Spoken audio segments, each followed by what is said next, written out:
Welcome back to Real Habitat Designs for Deer. Today's topic is mountain bucks. Hope you enjoy! Today we're in western Pennsylvania on top of the Laurel Ridge, and we're looking into actually state forest here. And usually a lot of times I'm talking about focusing on organizing your private land so that you can attract and hold more bucks. And yeah, a lot of people have private land, but then a lot of people don't. A lot of people can only hunt and access public land. But from my experiences, I've hunted public land probably more than I've hunted private land, and I've seen a lot of big bucks. A lot of big bucks. And there's a lot of big buck sign. And if you ask anybody that hunts a lot and it's always out in the woods, they'll tell you there are a lot of big bucks on private land for public land for a couple reasons. Not as many people are hunting in this time period, and deer getting older with antler restrictions. So the question is here, what's better, private or public? Where can you find more big bucks? Well, it all depends. It depends how much effort you want to put into it, and depends on where you're looking.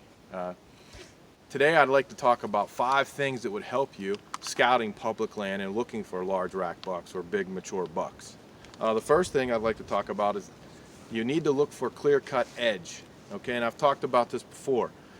You're looking for areas that where timber harvests occurred, and you see the new growth coming up. We're talking growth that's 6 inches to 2 foot high, roughly. Anything past shoulder height is probably not that great anymore, and anything that's too thick isn't that great anymore.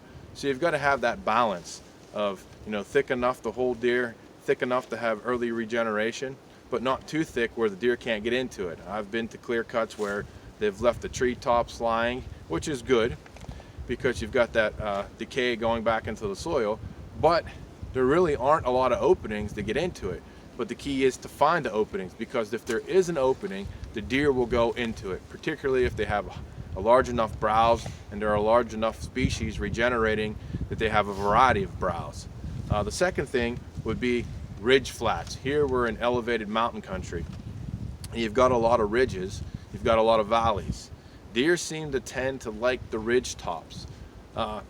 Regardless of what all the people say, got these guys on TV, the Outdoor Channel, or whatever the case may be, you've got to pay attention to wind. Yeah, the wind is important, but sometimes the wind changes minute by minute, sometimes seconds. The wind, 10 seconds from now, it could be blowing from the north.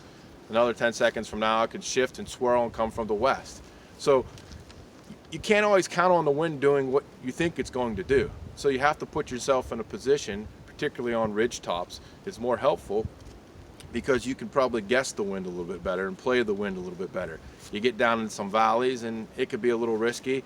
You hit a bowl, the wind hits one side, curves, and comes out the other side going a different direction. So it's a little risky, but focus on ridge tops. Deer seem to tend to want to be on ridge tops because they can have a sense of what direction the wind's coming a little bit better. But likewise for you, you can have a better guess of what direction the deer might come, and vision as well. As a hunter, you would have better vision. The deer also have better vision, and that's a key thing for them in how they go about deciding how they're going to run, how they're going to bed. A third thing, benches and logging roads. I'm actually standing on a logging road right now, and it goes down into a bottom. I've yet to go down there. I'll probably explore it at some point, but the logging roads in areas that have been timbered allow for deer to access those timbered or those cut out areas more easily. And through my observation over time, I've learned that deer are pretty lazy. Rather than go over a log, they just might go around it.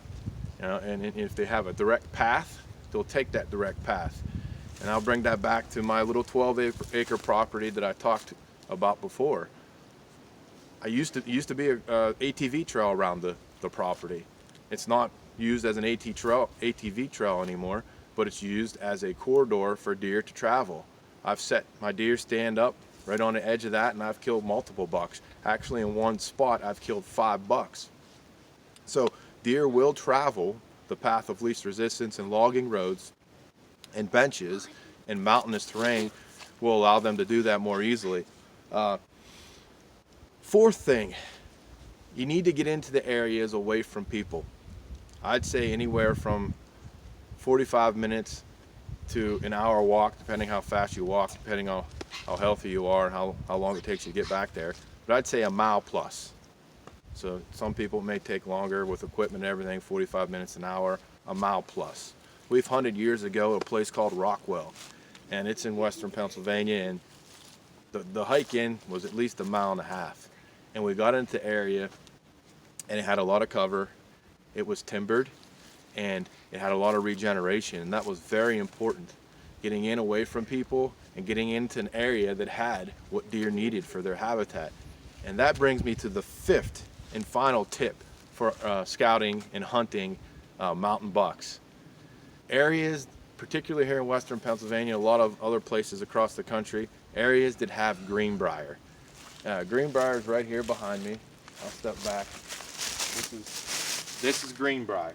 Okay, and if you look real closely, and I'll maybe give you a close-up look. Greenbrier, the tips are eaten off. Why? Because the deer browse it heavily.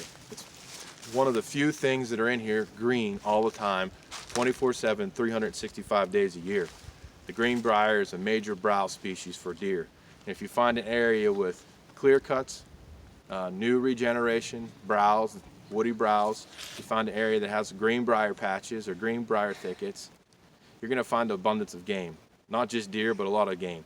And that's also an indicator. If you're seeing grouse, you're seeing rabbits, and you're seeing squirrels and other small game that rely on brush and cover, you're going to have all sorts of game, particularly big bucks. So let me look more closely at this Greenbrier.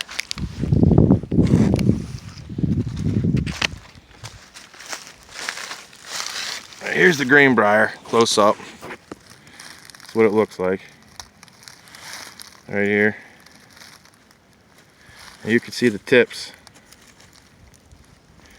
You can see the tips that are browsed off right there.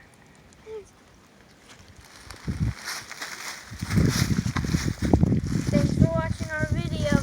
Make sure to smash that subscribe button, turn on the notifications, and give us a huge thumbs up. Bye!